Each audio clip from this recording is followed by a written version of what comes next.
The phone rang sharply next to the head of the sleeping Terry Gilson. He woke up abruptly. "What the hell?" he growled. The phone rang again. He picked up the receiver. "Hello," he murmured in a heavy, low cough. "Mr. Gilson?" "Yes." "This is Sergeant Preston from the Yukon County Police Department. May I speak to Mrs. Turvey?" roared an authoritative voice in Gilson's ear. "Who is this?" "Mr. Gilson, please connect me to Mrs. Turvey. This is a police emergency." Again, the clear and demanding tone. "Just a moment," Gilson muttered. He handed the receiver to the woman lying beside him. "For you." "It's the police," he said simply. "What?" She snatched the phone from his hands. "Hello?" "Good morning, my dear unfaithful wife," came the all-too-cheerful greeting. "I hope you slept well last night after you and your lover finished having fun." "Oh my God, Mick. Mick, is that you?" "You bet it is, honey, it's me. I just called to give you some information you'll need." Mick, please," she tried. "First of all, you can throw away your house key. It doesn't work anymore. Also, I changed the code on the garage door opener." "Mick, please. It's not what you think," she cried. "You don't know what I think, Sheila. But I didn't call to discuss it with you.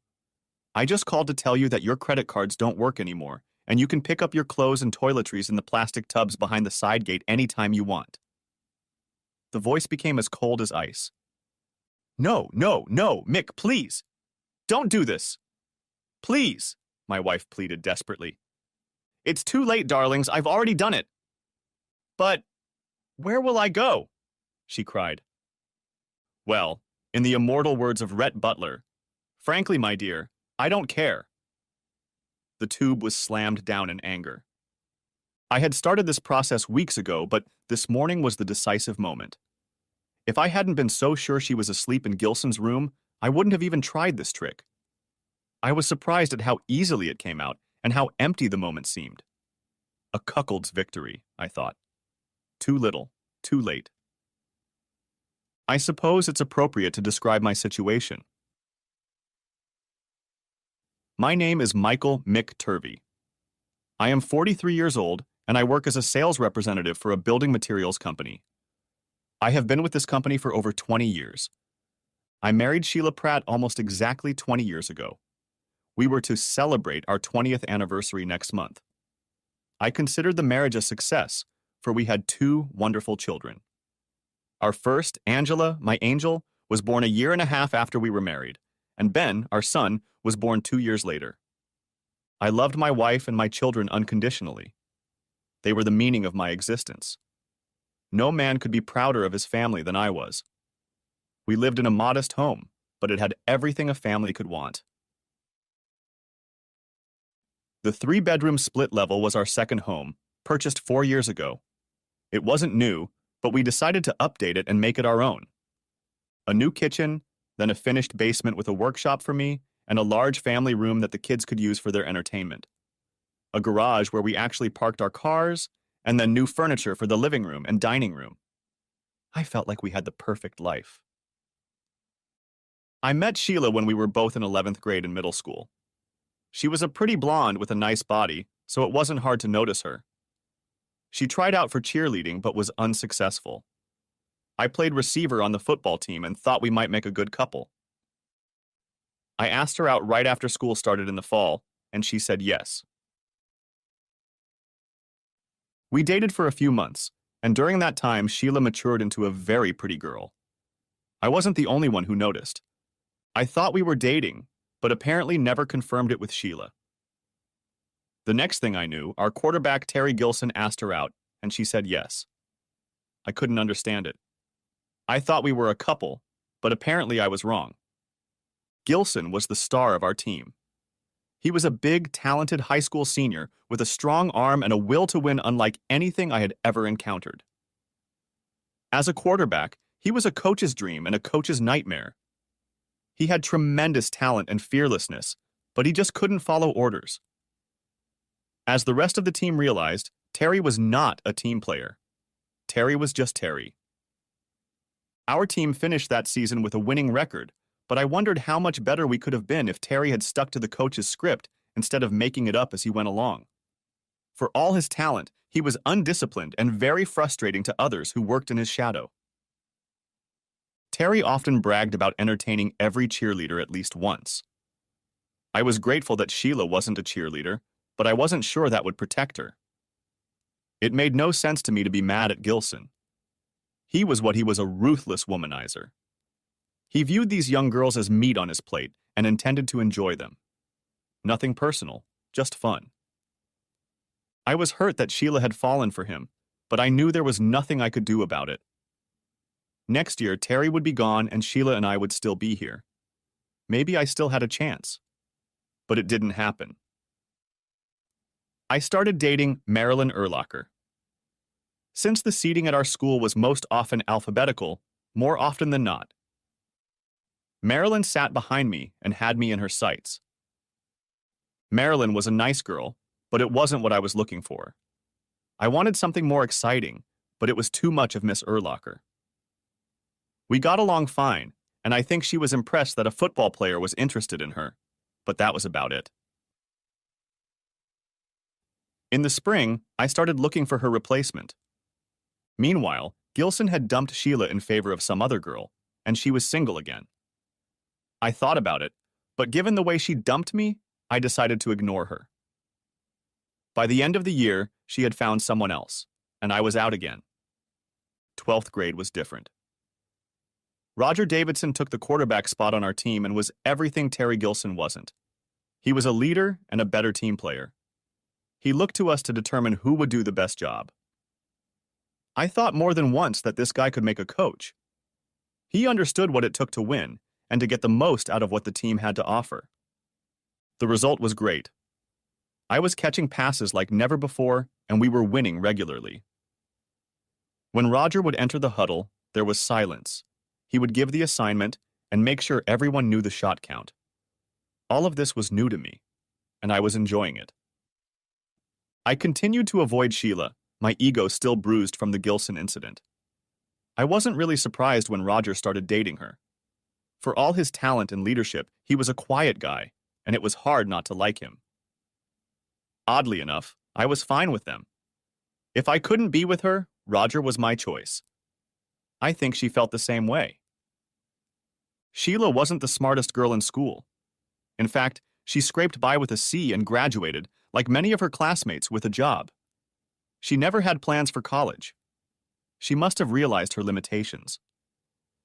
She took a job as a bank teller at the mall. After high school graduation, she and I lost touch. I was on my way to college and already dreamed of playing football, drinking beer with the boys, and dating only the prettiest girls who would aspire to be with the football hero. By Christmas, reality set in. I had failed 3 subjects, and while I enjoyed every minute I spent on the football field, the rest of the campus experience wasn't as enjoyable. There wasn't a line of girls waiting to date me. Beer was downtown and expensive for my limited budget. Classes were excruciating, and it was hard for me to realize that the learning process was solely up to me. There was no one to monitor me and make sure I was attending class or completing assignments. It was a whole different world. The grades posted on the board at the end of the semester were disappointing. I was in danger of dropping out of school. Well, I said to myself, next semester there would be no football and no girls. I might as well get on with it. It wasn't easy. It was a whole new way of life for me. It was a struggle. I made it through, but not by much. I had a year of college under my belt, and I wondered if this was what I wanted to do for the next 3 years. If I asked that question, it was clear to me that the answer was no. I found a job in an office in the city, and every morning I would get on the bus, work my 9 hours, get on the bus again, and drive home. After only a few months, I realized that this couldn't be my future. I needed something more. I lasted almost 2 years, but I was constantly looking for something better. If you were to ask me what my career would be when I graduated, I would have no idea. I certainly wouldn't include the sales category. In my mind, a salesperson is someone who goes door to door selling brushes, kitchen utensils, or magazines. That's definitely not me. When I saw what industrial sales was all about, I had a different perspective. You had to know your product and show people that it was a good, if not better product than the one they were using, and then convince them to buy it. More importantly, the technical side was something I could get passionate about. It didn't take me long to realize that sales is a strategy. What do you have that the customer needs? Why would he want to buy it from you? I applied for a transfer to one of the operating branches and got the opportunity to work in sales. That was the beginning, and the more I saw, the more I realized that this was what I wanted to do. I went to work, still not owning a car and living at home. When I moved to the operations department, nothing had changed. I was a rookie with a small paycheck and took the bus to and from work. When I got my first paycheck, I decided to open a bank account. Up until that point, I had been living from paycheck to paycheck, and that was about to change. For convenience, I chose a bank near the bus stop and walked in. As I approached the customer service counter, I stopped in my tracks. The young woman who was soon to serve me was named Sheila Pratt. I was a little flustered, but since there were several other people ahead of me, I had a chance to calm down and think about what I wanted to say. I hadn't seen her in 3 years, but as I studied her, she turned out to be just as beautiful as I remembered her. It didn't take Sheila long to take care of the people in front of me, and then it was my turn. "Hi, Sheila," I said, stepping forward. She obviously didn't know I was in line and was surprised to see me in front of her. "Hi, Mick," she said after a moment's pause. What can I do for you?" "I'd like to open an account. I need to transfer my paycheck." Oh, sure. Let me get someone from the staff to help you," she said, smiling. "Yes, thank you. It's good to see you again," I offered weakly. "Yes, it's good to see you too." The smile was genuine, I thought. A week later, I went back to the bank to pick up my blank printed checks and saw Sheila again. This time she was walking down the street, delivering mail, I realized. I watched her as I stood in line and wondered what was going on in her life. There was only one way to find out. And after picking up the box of checks at the service counter, I looked around for Sheila and saw her standing at a side table, obviously not doing anything. I walked over to her. "Hi again," I said, smiling. "Hi, how are you?" she asked. Her smile was the one I remembered from when we were dating. It was sincere, honest, and very attractive. "I'm fine. I work at Polar Industries now. Doing sales," I offered. "Good for you. Do you like it? Does it have a good future?" she asked, seeming interested. "Yes. I like the company and the products they represent. I guess I'm lucky." "Good, Mick. I'm glad to hear that." Sheila, would you like to have coffee with me? Or something?" Hesitantly, I asked. "We could talk about what's been going on." "Sure. That would be good. I'm getting off in a few minutes." "Why don't you wait for me and we could go to the coffee shop next door?" she suggested. "Great," I said with a wide smile. "I'll be waiting out front on a bench." Thus began our reunion, and after a few dates, we were back where we had been before. I was 21 years old and just starting to build a career, and Sheila was looking for a husband. I proposed the following spring and she accepted. A year later in May, we were married, and we were both excited about our future. A year and a half after our wedding, Angela was born. She was a daddy's girl from the moment she was born. When she was little, if she was upset or crying, I would pick her up in my arms, she would calm down, smile at me, and all was well again. I always thought I wanted a son, but Angie was everything I could have ever wished for. Our son Ben was born 2 years later, and I was as happy as only a father can be. Sheila was Ben's special parent, and I was Angela's special parent. It was the perfect family, I thought. Sheila often told me the same thing. She was happy and content with our lives, she told me. We had our moments, but they never lasted long, and I knew I was lucky. I had a wonderful wife and 2 wonderful children. Right after Angie was born, I was given a sales territory and was on cloud 9. I settled in like a duck on water, and within a couple years, I was making almost double what I was making when I started. Success breeds success, and I was now earning much more than I expected when I started Polar. 5 years later, we were able to buy our first house. It was a small bungalow, but it was ours alone. Sheila spent hours leafing through magazines looking for the right things. Angie and Ben contributed too, but it was Sheila who chose the decor and colors. I just stood in admiration of how my family came together. We celebrated our 10th wedding anniversary at the same house, and over 30 people showed up for the anniversary party. I was proud of my accomplishments, but I was even prouder of my family. My children were well-behaved and excelled in school. My wife was an exemplary housewife and mother. Both parents believed that the sun and moon revolved around us. What more could I want? When Angie turned 14, she started menstruating. At first, Sheila was happy to help Angie understand what was happening and how to deal with it. Things went well for a few weeks, and then I noticed a change. Angie didn't seem to be as close to her mother as she used to be. It wasn't an obvious change, but to me, who was close to my daughter, it was noticeable. I could not find a reason for this change in attitude, and discussing it with Sheila proved frustrating. She did not want to discuss or even acknowledge this change. She claimed it was my imagination and a man's inability to understand female psychology.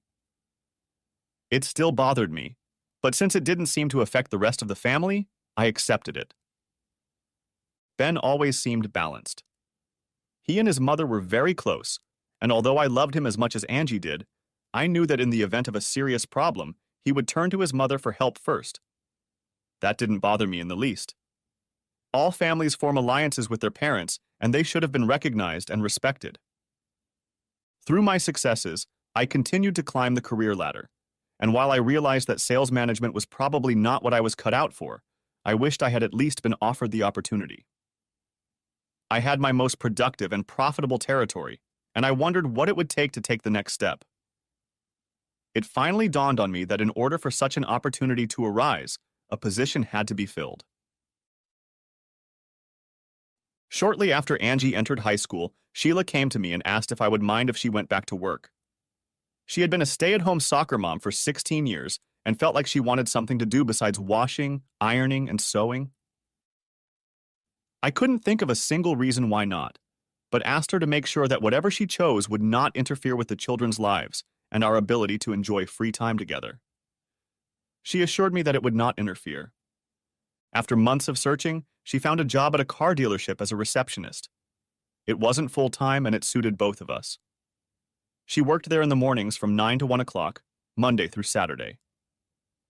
Since I was playing golf on Saturday mornings, I figured that schedule would suit me just fine. It didn't pay much, but we didn't starve, and her extra earnings could be used as vacation pay. If it suited her, it suited me. Our life went on for a couple more years until one day Sheila came home with a disturbing message. "Guess what, Mick?" she said, not without some trepidation. "What?" "Terry Gilson's back in town," she said, watching my reaction carefully. "Oh, what brought him back?" "You know his father is a big businessman. Terry is now the assistant general manager at his father's dealership," she said, still not being as nonchalant as she wanted to appear. "And what dealership is that?" I asked, knowing the answer perfectly well. Where I work, Century Ford," she replied, stammering. "And what does that mean to you?" I asked, starting to see something else creep into the picture. I'll be, I mean, I've been asked to hire his assistant," she finally managed. "Wow, that's a big step, from part-time administrator to assistant to the general manager. I didn't realize they had such a large staff." I'm sure my tone was sarcastic, and I didn't try to hide it. "You don't seem very happy," she remarked. "No, you've been seeing Gilson. I've been playing with him. We both know what kind of guy he is. He bragged about all his conquests. Is your name still on his list?" It was a cheap shot, and I realized it as soon as it came out of my mouth. "That's a terrible thing to say. Are you telling me you don't trust me?" she demanded. I had to clam up. "No. I'm telling you I don't trust him. Her face reddened, and for the first time in a long, long time, she was really angry. Mick, take that back. You have no right to accuse me of anything, and what's more, you just said I can't be trusted, she muttered. I made no such statement. I said I didn't trust him. I said we both know what kind of snake he is. It may have been 20 years, but leopards don't change their spots. I made sure she understood that I wouldn't back down an inch. Just ask yourself, I continued. How does a part-time secretary go from an entry-level position to assistant to the boss's son in one step? I'd like to know, I demanded. Because I have a talent for the job, she snapped back. Terry said I was just made for it. You don't think I have the aptitude, do you? She tossed back. I don't. I don't work there. But one thing I do know is that this whole deal smells like typical Gilson. He's setting you up, and you'd better be very careful, my dear. Now I was standing right in front of her. She couldn't help but understand my misgivings and suspicions about Terry Gilson's motives. I could only hope that my message had hit the mark. You're jealous. You don't want me to succeed because it will make you look bad. That's the thing. You're jealous, she scoffed. The argument was going nowhere, and she wasn't listening. I sighed heavily, turned around and went down to the basement for a cold beer and some time to think. I had no illusions about Gilson's motives. He had seen an attractive woman he thought he could get without much effort. What did it matter if she was married? He probably remembered me from high school and didn't think I was much of a nuisance. I would follow the situation closely, of that I was sure. It was a week before we were back to a quiet family life. My argument with Sheila had unfortunately been overheard by our children. It would have been hard not to hear us as we both raised our voices. As always, once things had calmed down, Angie came to me when I was alone. Hi, Daddy, are you okay? Hi, Angie. Yeah, I'm fine, I lied. I couldn't help but hear the fight, she admitted. Who's the guy, Gilson? The one your mom dated in high school. He was our quarterback, and I played with him for a year. I tried to warn your mom. He's not a very nice guy and doesn't have much respect for women, I said sadly. I don't think you told your mom what she wanted to hear, she said softly. No, I think not. I think she sees this as a big opportunity and an important job. She'll probably go from part-time to full-time, so I guess there will be some changes in our routine, I suggested. That's okay, Dad. I can help with meals and laundry and stuff. I guess she'll be making a lot more money now, won't she? I guess so. We haven't talked about that. I'll have to wait and see, Angie. I hope this doesn't turn out to be a big mistake for your mom, I said, putting my hand on her shoulder and pulling her to me. I just hope everything turns out okay. As I'd suspected, it was a full-time job, and the pay was more than double her previous earnings, so in that respect, she was being handsomely rewarded for her role. However, I had my doubts about the job. When I cautiously asked Sheila what she did during the day, she answered vaguely, but what I heard sounded very unstructured. If I interpreted what she was telling me, it appeared that she had to come running on Gilson's call. As time went on, I became less and less concerned about her work. She left for work a little before 9 every morning and got home shortly after 5 in the evening. No overtime, no special assignments, just routine work. As a result, we didn't have to sacrifice much. My workday was longer than hers, and I often found myself home after 6, leaving in the mornings at 7. I would leave before everyone was up, and so my family time was limited to evenings and weekends. Our sex life was never what I would call hot. It just wasn't Sheila. We did it, usually a couple times a week, but it was plain vanilla stuff. After Gilson arrived, I'd kept a close eye on the changes in our lives, but there was nothing unusual about it. We did pretty much the same things we had been doing before. I always tried to get along with the neighbors. It made life so much easier. The McDonalds on one side of us were quiet people and quite elderly. Their children had grown up and moved away, and we didn't have much in common with them. We were polite and helped each other if needed, but otherwise, we weren't close. The Romanos on the other side were quite different. Their children were younger, and Angie often babysat for them during the first few years we were there. We got along very well with them, and often had backyard barbecues and card parties at each other's houses.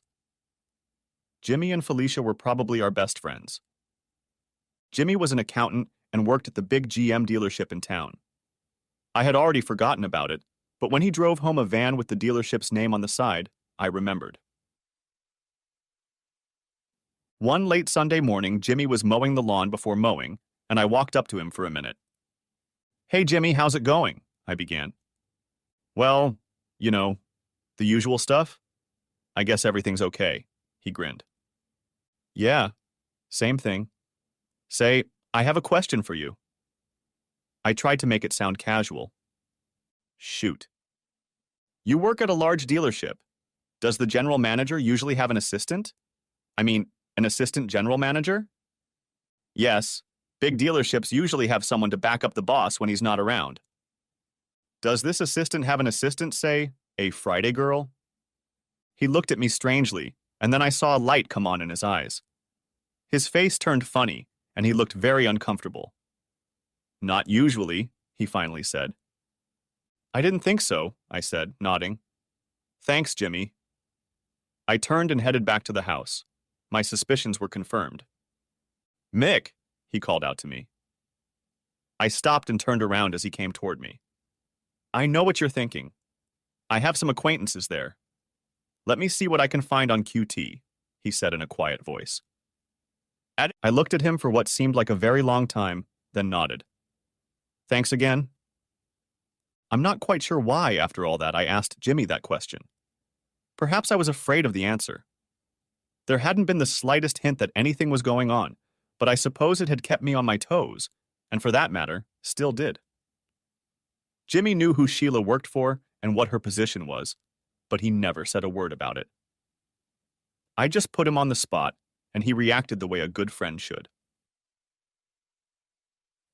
Even though Sheila was no longer working Saturday morning, I continued to play golf early. The Saturday following my conversation with Jimmy turned out to be cool and windy, but at least it didn't rain. I played with our usual foursome, and none of us played very well.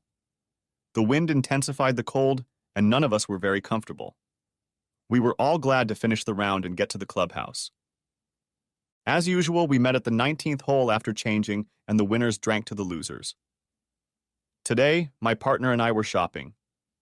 As I entered the lounge, I saw Jimmy Romano sitting alone at a table by the TV. He was sipping a drink, and I walked over to him. "I didn't know you played golf," I said with a smile. "I don't know. You know me better than that," he laughed. "What brought you here?" I asked, almost guessing the answer. "I wanted to talk to you. Alone," he said, suddenly becoming serious. I nodded. I was sure that was what it was about. "Give me a minute to settle with the winners and I'll be right back," I promised. It didn't take me long to buy drinks for the boys and explain that I had to excuse myself to meet someone.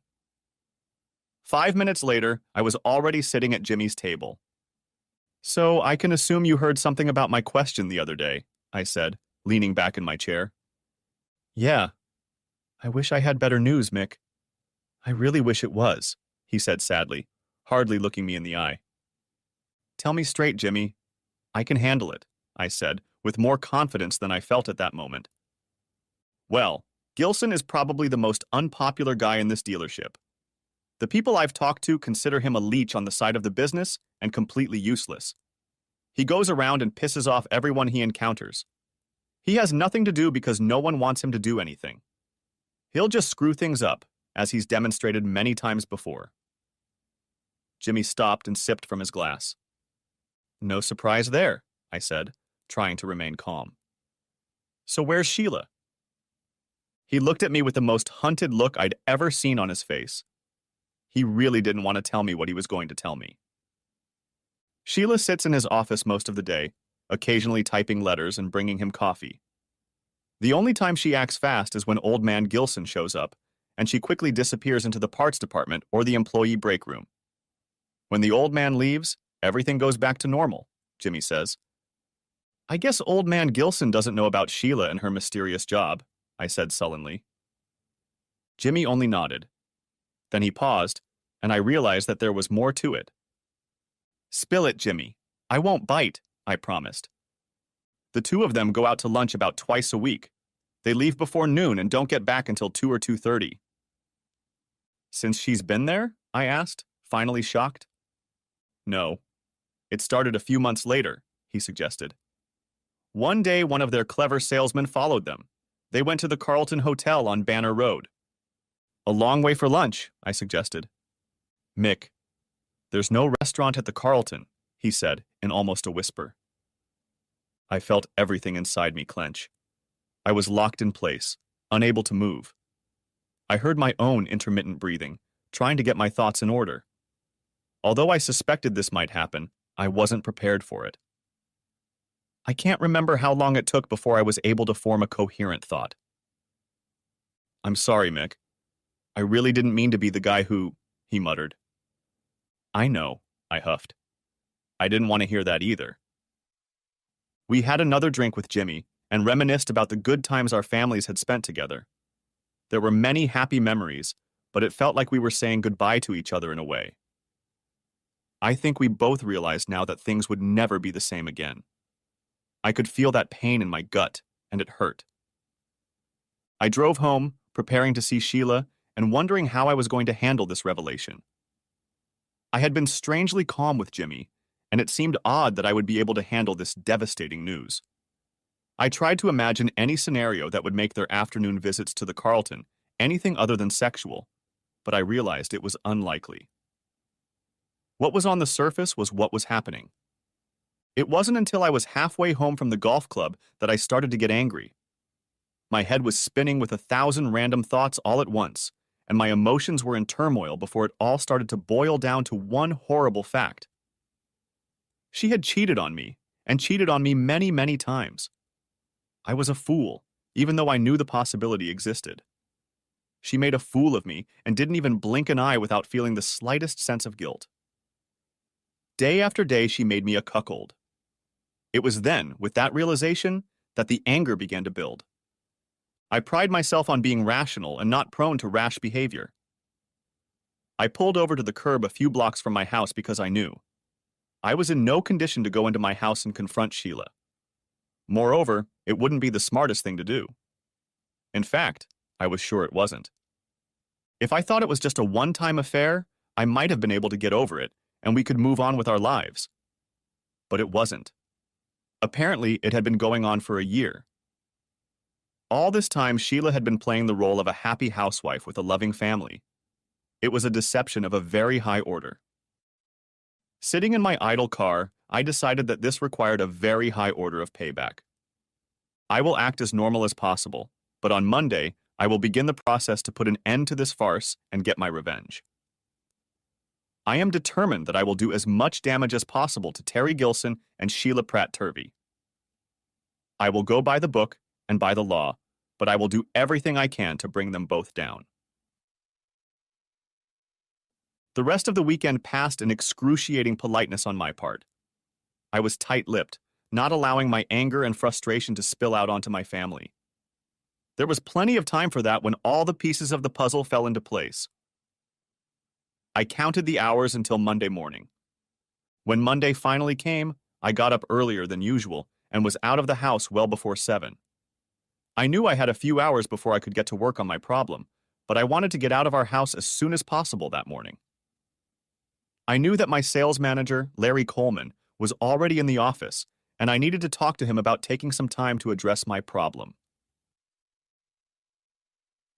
Our conversation took over half an hour.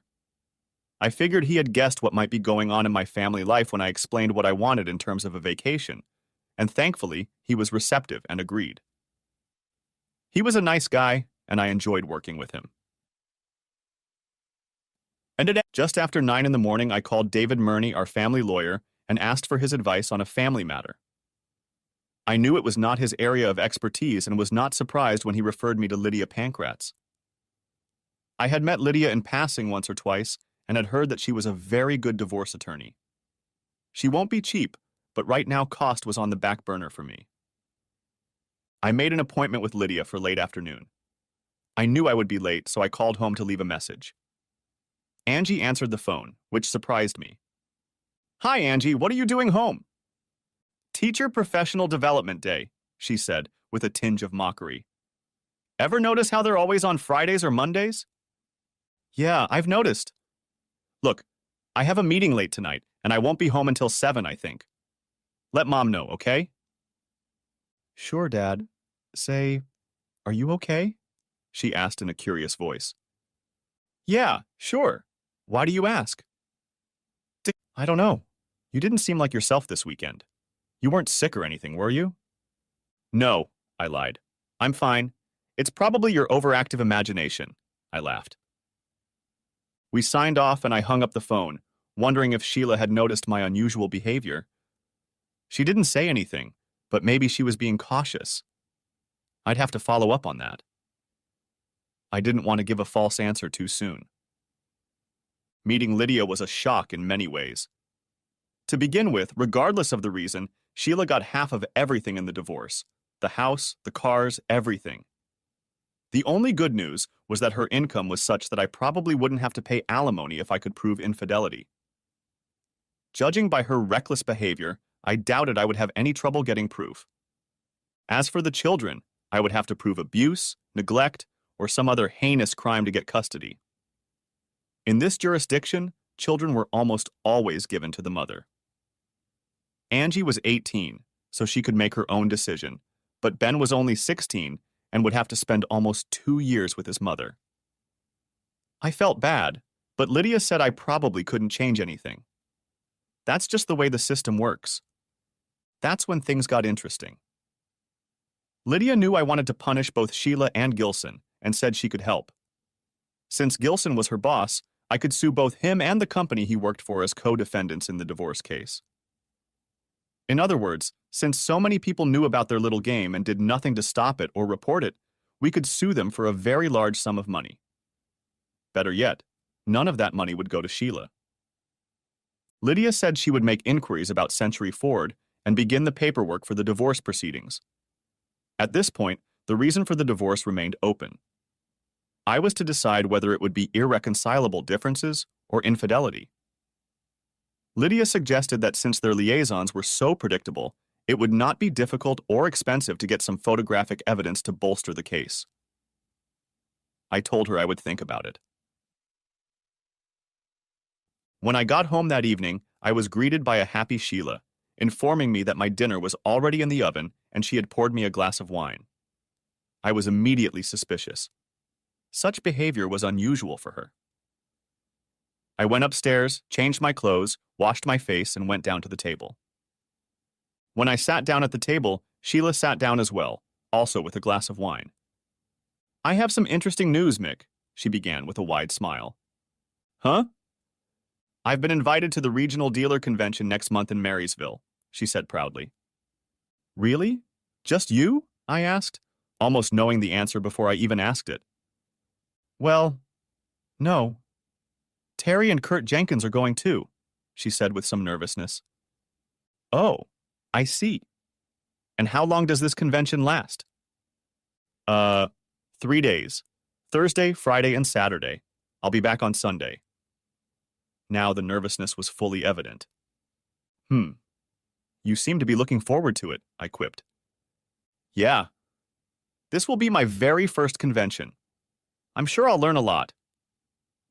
She changed in an instant. Now she had that happy enthusiasm in her again that she had a moment ago. Yes, I'm sure you will learn, I replied with a touch of sarcasm. As my mind picked up on my emotions, I began to realize that this could be the opportunity I was looking for. She almost set herself up to be caught. So, you're okay with this? She asked uncertainly. Yes, darling, I don't mind. I trust you. I know you won't do anything inappropriate, I said, with all the candor I could muster. I saw a blush appear on her face for a moment before she stood up, leaned across the table, and kissed me. Thanks, Mick. I finished my meal in silence, and Sheila went back into the living room to watch some mindless TV program. I found it strange that I wasn't upset or angry or anything. I was numb. I had just allowed my wife to go out of town for 3 days and have fun with some asshole I hated, and I felt nothing. The next 2 days went fine, just fine. I was getting through my work, but my mind was a jumble of thoughts, and I was wondering how it was all going to turn out. I started thinking about Ben and Angie. What would they think? How would they react? When I destroyed their mother, would they hate me? I couldn't think of a way to protect them from what I was about to do, other than to call the whole thing off and let Sheila continue doing what she was doing. Deep down, I knew I would never let that happen. On Thursday morning, Lydia called me at my office and asked me to meet with her in the afternoon. We set the time for 3 and I arrived early. I wanted to bring her up to speed and start the process. I made a few decisions. Lydia, something interesting happened on Monday. Sheila told me that she has been invited to attend the regional Ford dealer convention that will be held in 3 weeks in Marysville. It won't surprise you to learn that she'll be going with Terry Gilson and another guy from their office. I paused, waiting for her reaction. You're right. It's no surprise at all. My sources tell me this whole thing has been set up for a long time. I guess she finally got up the courage to tell you on Monday, she said calmly. Yeah, Monday. How did you find out? I asked with a smile. Well, it's a trade secret. But let's just say she's not as smart as she thinks she is, Lydia grinned. I decided that we should try to get some pictures. Will that allow us to file an infidelity report? I asked. Yes, definitely. Now we know they use the same room at the same hotel every time. That's silly. My friend is getting some photographic evidence this week, and that should be enough to make the case. But that's not all, she grinned. I watched her satisfied smile and waited for the next bit of news. Century Ford is owned by Terry Gilson's father, Knox Gilson, as you probably know. I know there is a morals clause in every employee's contract, and this will make an additional lawsuit much easier for us. In fact, it will be a piece of cake, she smiled slyly. How much do you think we can get them for? I asked, feeling the anger welling up inside me. Well, we can get anywhere from $500,000 to $1 million, but of course we'll ask for a lot more. God knows Father Terry can afford it, she laughed. I really like the sound of that. I guess the only bad thing is the kids.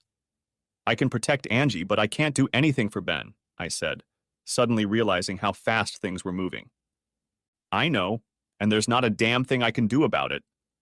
Unless we get a judge who thinks Sheila is scum, we're going to have to live with it. I'm sorry, but I wish it wasn't so, she said with genuine pity. All right, Lydia. Thanks for the shovel work. I'll let you know when and where the convention will be held and what hotel she'll be staying at in case your boyfriend can't figure anything out before then. I was tired. The whole shebang had knocked the energy out of me. I wanted to go home and go to bed for a week or 3, hoping it would all be over by then. Of course, I knew that wasn't going to happen. There was still a long way to go. I managed to get through the next 3 weeks without arousing Sheila's suspicions. Maybe she wasn't paying attention, or maybe she was so sure of herself that she didn't worry about it. On the eve of her departure, she packed and carried her suitcase and travel bag to the front door, preparing to leave in the morning. She had no idea what was in store for her this weekend. When I got up Thursday morning at my usual time, Sheila was already up and eating breakfast. She was definitely anxious to leave and was pacing the kitchen very nervously. You're up early, I remarked coldly. Yeah. I just wanted to make sure everything was looked after before I left. Don't worry about that. Angie will take care of the household chores, and I'll help her on the weekends. I take it you'll be home Sunday morning? I suggested. I'm not sure if it will be in the morning or afternoon. We'll have to wait and see. It's Terry's car, so I'll let you know, she said hesitantly. She avoided my gaze. She knew what she had to do, but she didn't want to look me in the eye and admit it to herself. She couldn't know that there was no getting away from this weekend. Well, have a good time and be on your best behavior, I said, without a fraction of sarcasm. She threw me a brief glance and then continued with her uncoordinated actions. I couldn't recall ever seeing her so nervous. Perhaps she sensed a change in my attitude and was afraid I might recognize or suspect something. I couldn't tell. I finished my coffee, kissed her lightly on the cheek, and headed for the office. All day I wondered if she thought I knew something. It might ruin my surprise, and that would really upset me. I didn't tell Lydia or anyone else what I had planned for early Sunday morning. Arriving at the office, I called Lydia, and she quickly picked up the phone. Lydia, can you confirm that we have pictures of Gilson and Sheila in action? I quickly asked. Yes, we have them, but I don't think you'll want to see them. Maybe after this is over. But for now, just let us deal with it, okay? She spoke in a muffled voice, and you couldn't tell from her tone that she wasn't happy. I had to assume that the pictures were going to be quite denigrating. The only good thing about it was that it no longer mattered whether my little stunt on Sunday morning had worked or not.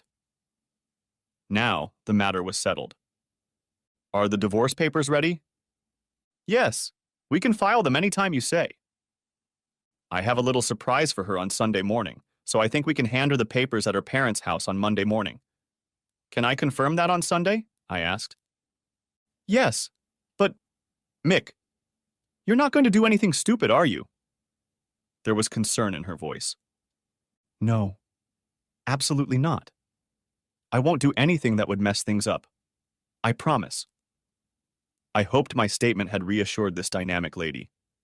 I didn't want anything to mess up my plans. Good. I'm glad to hear that. Take care of yourself, Mick. I know these are hard times for you, but they'll pass and you'll move on. I know it, she said sincerely. Lydia, I couldn't have done it without your help. The hardest thing left is telling the kids on Saturday about what's going on. I'm not looking forward to it, I admitted. I'm sure you're not. Good luck with that. If you need anything, call me or David, okay? Thanks, I signed off and silently hung up. I thought about telling the kids that evening, but changed my mind. Some of them might decide to call their mother and warn her. I wanted to minimize that risk. Sheila called in the evening around 8 o'clock, and her voice was very chipper. She was enjoying the convention and the various booths. She had a nice room and the restaurant served very good food. She talked to me briefly, but spent more time on the phone with Angie and Ben. She gave us her room number, 1228. When the kids went to bed at the usual time, 10 o'clock, I waited until I was sure they were asleep and then called the hotel and asked for room 1228. If Sheila answered, I would just say goodnight and say something nice to her. The phone rang at least 7 or 8 times, but there was no answer. I hung up. Sheila called on Friday night, again at about the same time. As before, we had a brief conversation, and then she talked to Angie and Ben. Her voice was different. Perhaps the excitement of the convention had passed, or maybe something else.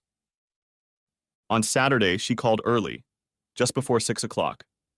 Fortunately, we were all home. Once again, our conversation was short and not very personal. She was going out to dinner with a large group and, according to her, wouldn't be home until late. I was not displeased. I was relieved. When Angie, Ben, and I sat down to dinner, the table was very quiet. We all seemed to be immersed in our own thoughts. Finally, I realized that I couldn't put it off any longer. We cleared the table, put the dishes in the dishwasher, and I turned to them both. Kids, I need to talk to you about something, I began. Ben and Angie looked at me, and I sensed that they were guessing what it was about. There's no easy way to tell you about it, so I'll just tell you what's going to happen. I reached into my pocket and pulled out 2 shiny new house keys. These are your new keys to this house. The only person who has them is me. Your mother is not coming back to our house, I finally forced myself to say. Angie gasped, and Ben's eyes widened and his mouth dropped open. For the past year, your mother has been having an affair with her boss, Terry Gilson. She betrayed me, you, and her marriage vows. I can no longer live with her, and I will not allow her in this house. I paused. Oh, Dad. Oh, no, Angie cried. Why did she do that? I don't know, but honestly, that's not the main thing on my mind right now. I know it's going to hurt you. There's nothing I can do about it. She, has been with Mr. Gilson at least twice a week for the last year. That's over 100 times. My anger started to come out, and I saw Ben wince slightly. This convention she's attending, it's nothing more than a smokescreen so they can be together for the weekend. Well, they're not fooling anyone, I muttered. Dad, what's going to happen? Asked Ben, still shocked by my words. I've filed for divorce, and your mother will be served with papers as soon as she gets back into town. There will be some other things happening with Mr. Gilson, but you don't have to worry about that right now. I'll update you on them as they happen. I paused again. I'm sure they must have been shocked by my comments in the last 5 minutes. Does this mean I'll never see my mom again? Asked Ben, on the verge of tears. No. I wouldn't do that to you, Ben. I know how important she is to you, and I wouldn't do that. You'll probably live with her from the beginning. When you're 18, like Angie, you can see both of us anytime you want. Angie, you can decide where you want to live. It will be your choice, I said, looking into my daughter's sad eyes. That sucks, Dad. It's splitting up the family. It sucks, she said with tears in her eyes.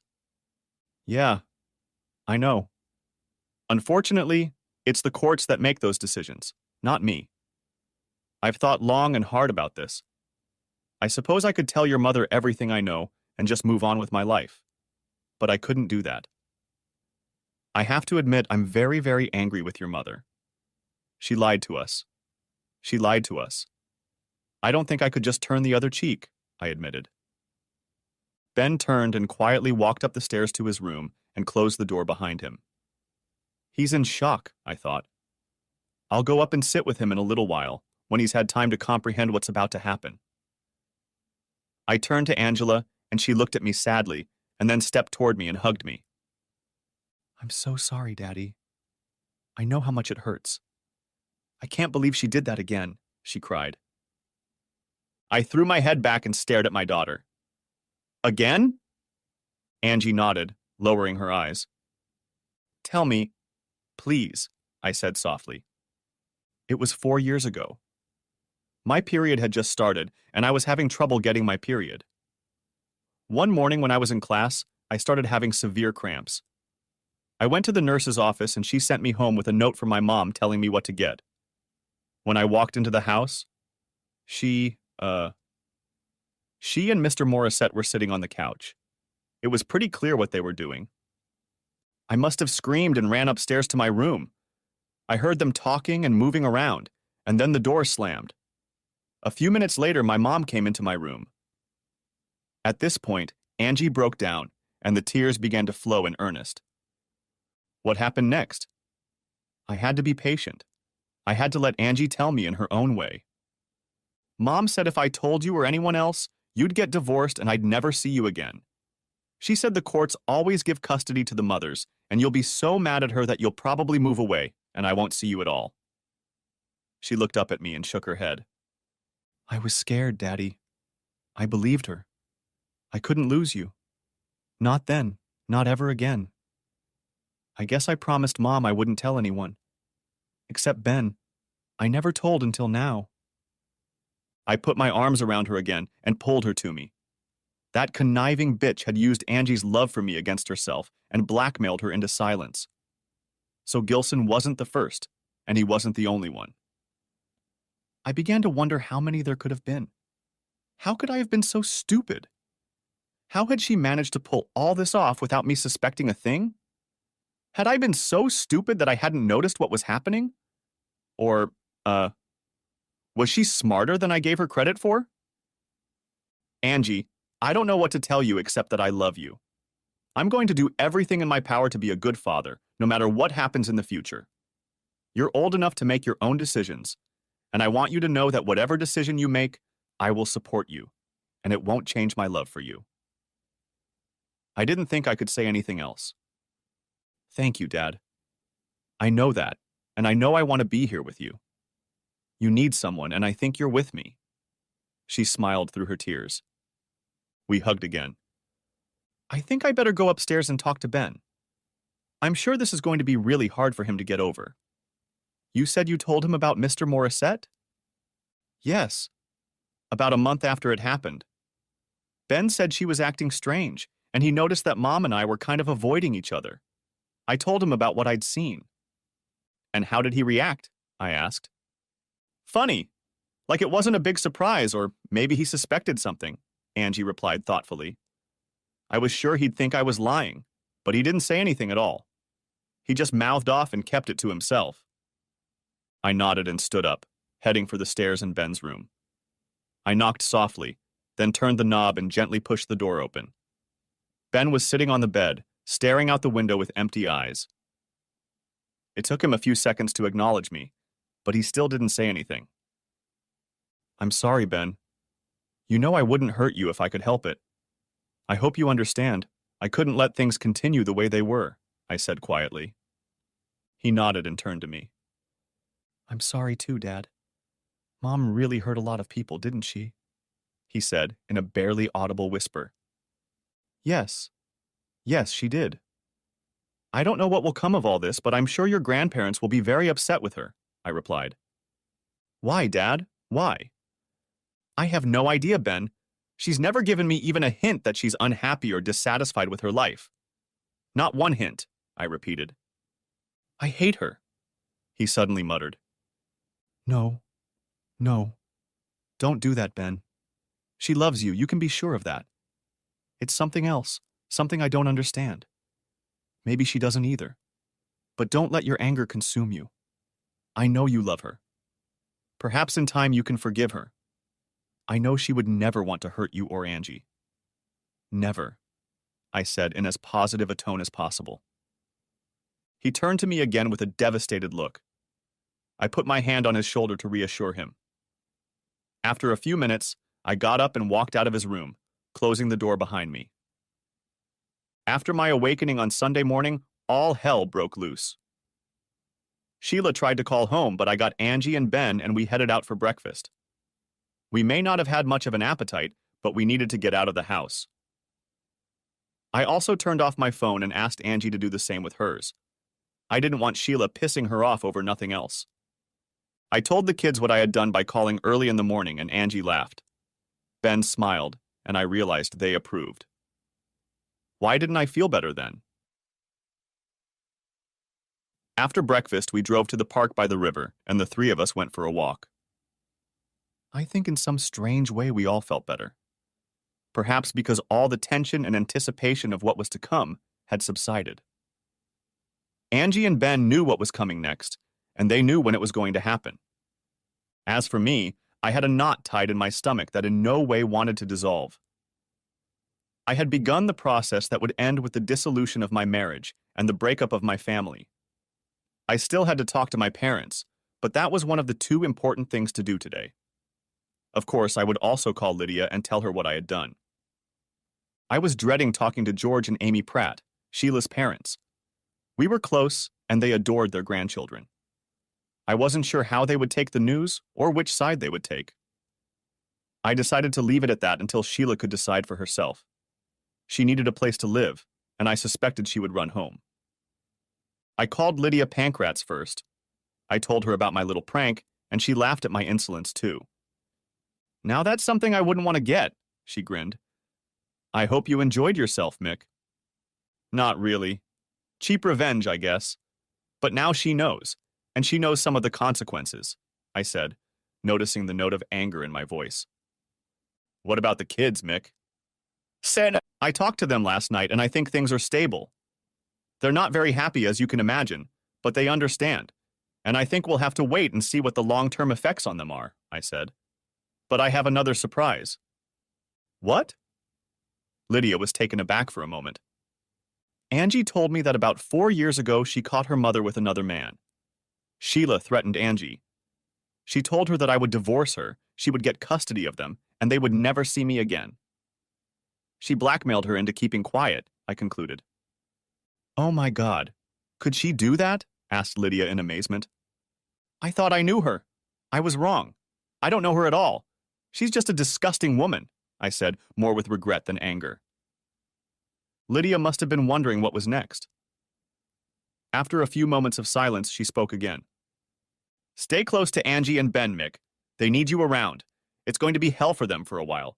Stay close to them, she concluded. Thanks again for your help, Lydia. As soon as I know where Sheila ends up, I'll let you know, and you can attend to her.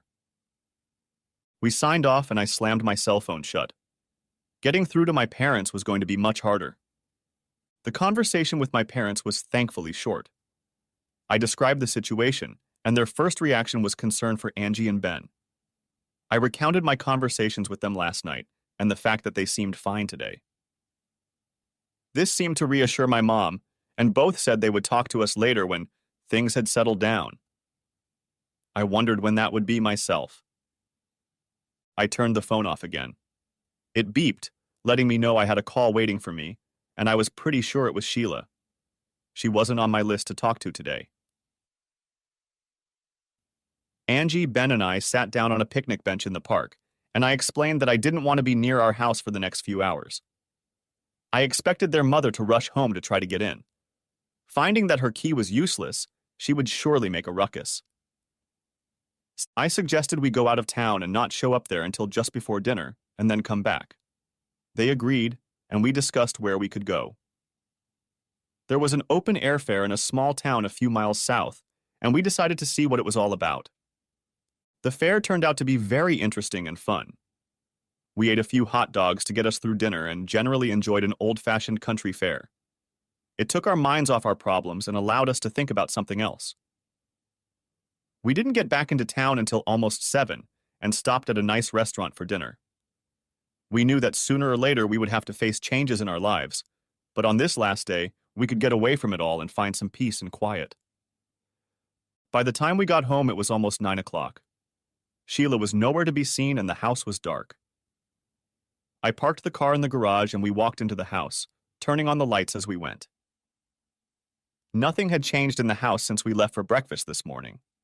The kids had gone to their rooms and got ready for bed. I turned on the TV, but there was nothing interesting on, so I went to bed as well. It was a restless night for me. I didn't know what tomorrow would bring. I knew that my phone call and serving the divorce papers would have consequences.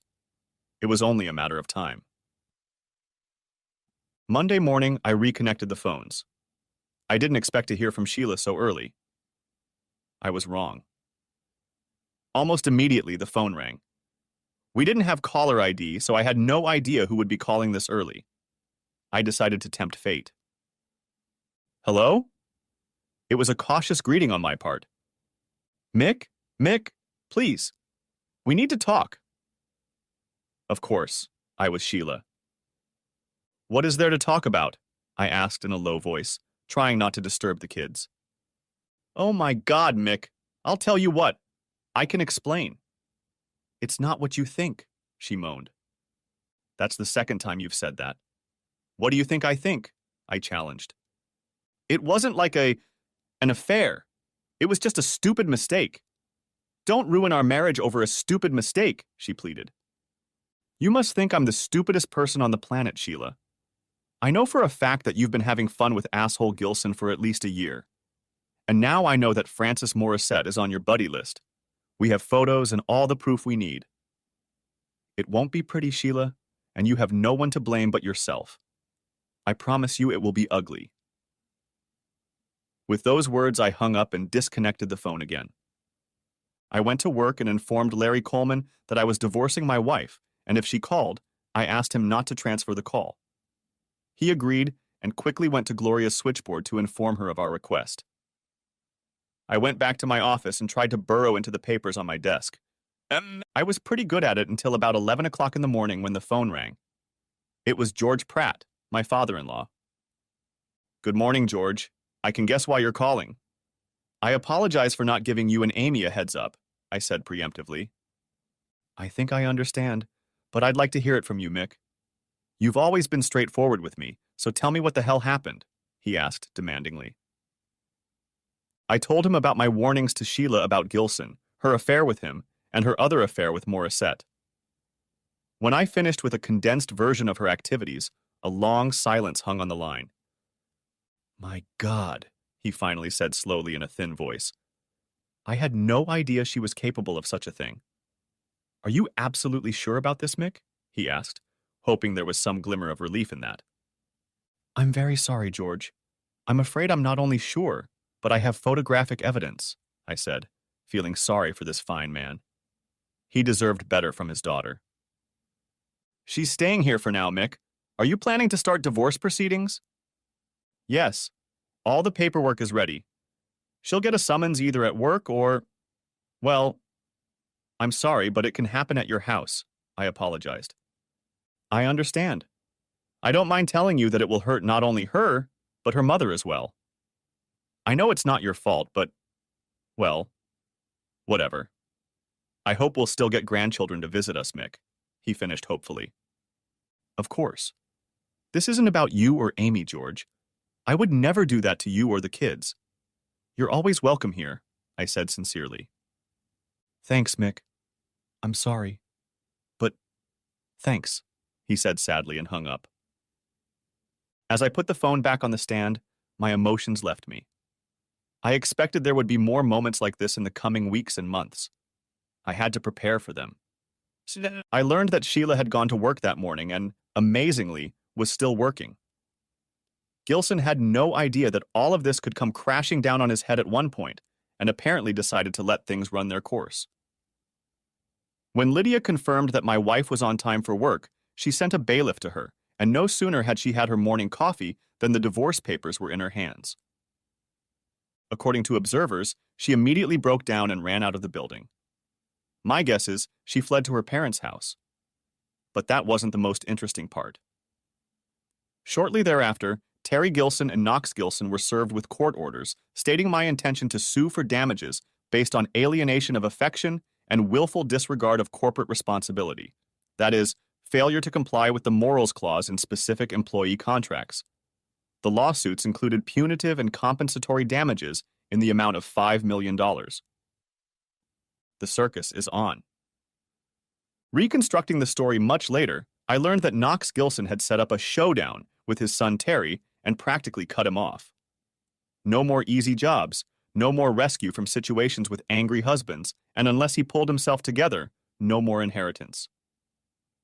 Knox had indulged his son for the past 20-plus years and was finally at the end of his tether. Sooner or later, this sprouting teenager had to get back on his feet. Terry did what was completely predictable. He went out and got drunk. Since he had been kicked out of the dealership, he had nowhere to go but back to his townhouse. He disappeared into this cave for days. I knew the wheels of justice would turn slowly. Foolishly, Sheila decided to contest the divorce until Lydia could provide her attorney with the evidence we had, including photographs. That was all it took to knock the fighting spirit out of her. Lydia would do her best to limit the amount of my financial punishment, but at worst, she would get half of everything. A reward for her perfidy. The week passed agonizingly slowly. I went to work, but I couldn't pretend to work efficiently. Larry was very understanding and patient, but I knew it couldn't go on like this forever. I had to think about my future as a single man and a single parent. It was a daunting prospect. On Saturday, I was mowing the lawn in the backyard when I heard a noise in the driveway. A car door slammed, and seconds later I heard someone pounding on my front door. Neither Angie nor Ben was home, so I walked around the side of the house and ran head-on into Terry Gilson. He looked like he'd been dragged behind a farm tractor for several miles. He was a mess, but at one look at his face, I knew it wasn't good.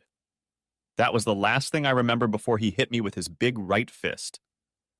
And the next thing I remember was waking up in the hospital. Well, not exactly waking up, but starting to experience small bouts of consciousness. I was lying on my back and feeling numb pain. Apparently, it took me over 24 hours to finally regain consciousness.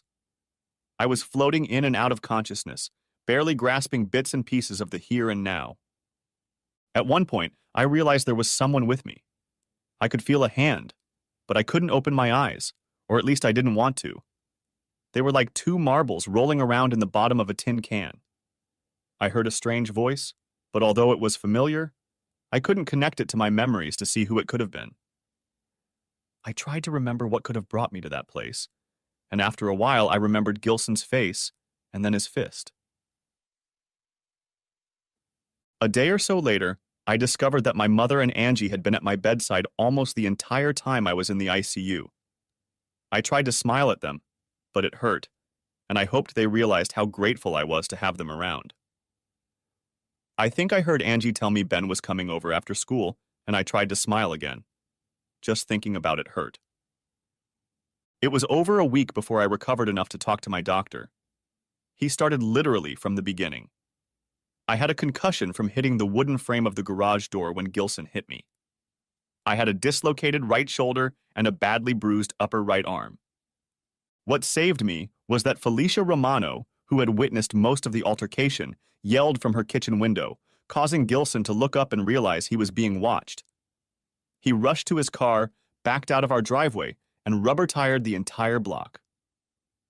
Felicia had the good sense to call 911, and that's how I ended up in the hospital.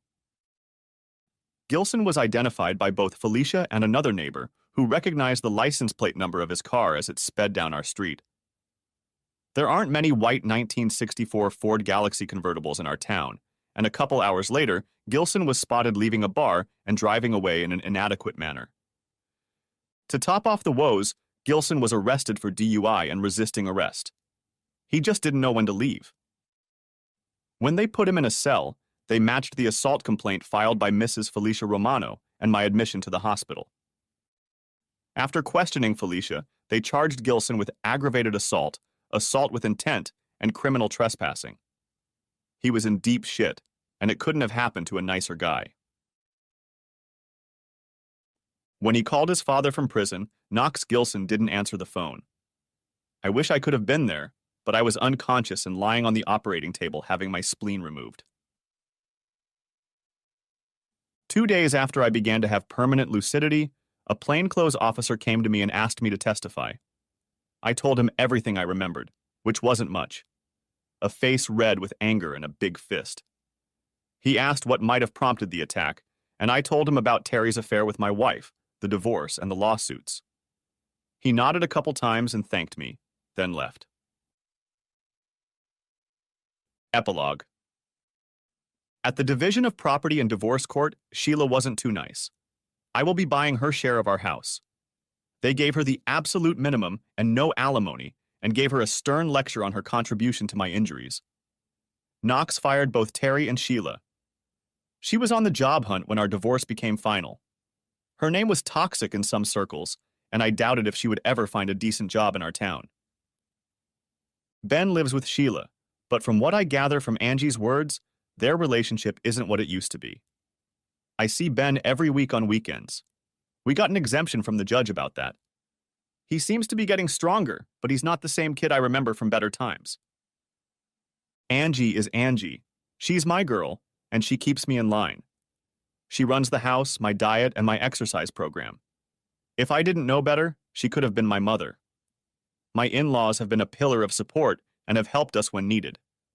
They have no idea how important that was in the last few weeks. I just didn't need any more pressure. George and Amy, thank goodness, have remained friends. They are deeply disappointed in Sheila, but she is their only child, and they feel obligated to support her in her time of need. Having Ben around is a big plus for them.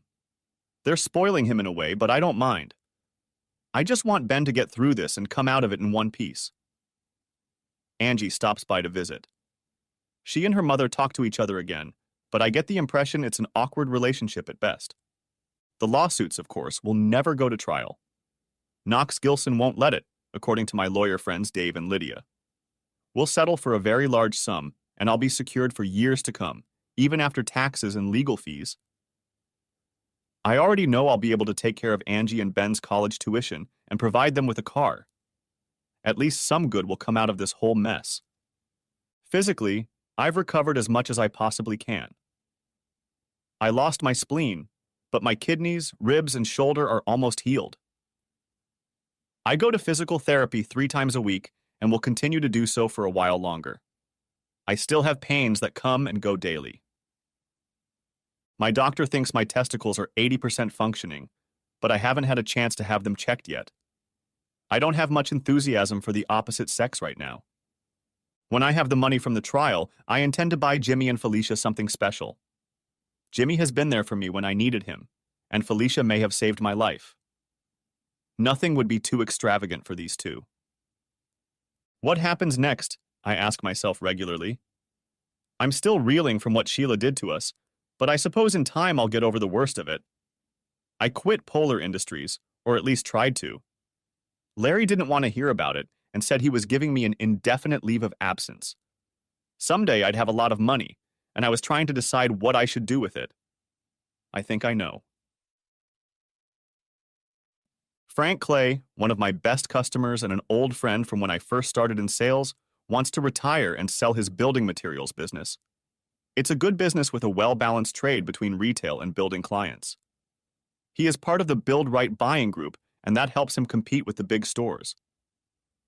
Dave Murney and I are going to meet with old Frank and see if we can make it happen. Ben was first in line looking for weekend and summer work when he heard about my plan. It doesn't make any difference. I want to keep him close and make sure he's okay while he experiences the next few years. Adolescence is hard enough as it is, and then there's the broken family.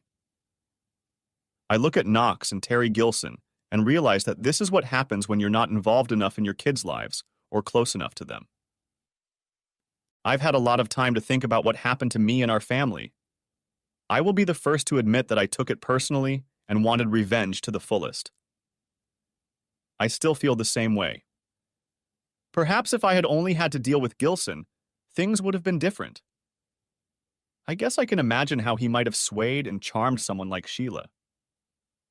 But when I found out about Morissette and how she blackmailed our daughter to silence her, all thoughts of compassion vanished. Dave says Terry will spend 2 to 4 years in prison for her assault on me. We've talked about a civil suit too, but there will be no one to sue. His father disowned him, he has no job, no skills, and no prospects. When he gets out of prison, he will be in his early 50s, and a bleak future awaits him. There's nothing more we can do to hurt him. Surprisingly, Knox Gilson came to see me when I was in rehab. He apologized for everything that had happened and for his deadbeat son. I accepted his apology as sincere. He was well aware that the emotional damage his son had done to me was accompanied by physical damage. We shook hands, and I raised my opinion of Mr. Gilson Sr. a notch or two. That's all there is to it. Sad story. I thought I had the perfect family. Hell, I was sure I had the perfect family. I can look back remembering the good times we had together, or I can look back in anger. Maybe someday I can do the former, because right now I'm still dealing with the latter. The end. Thanks for watching, I hope you enjoyed it. So subscribe to my channel and watch the next video.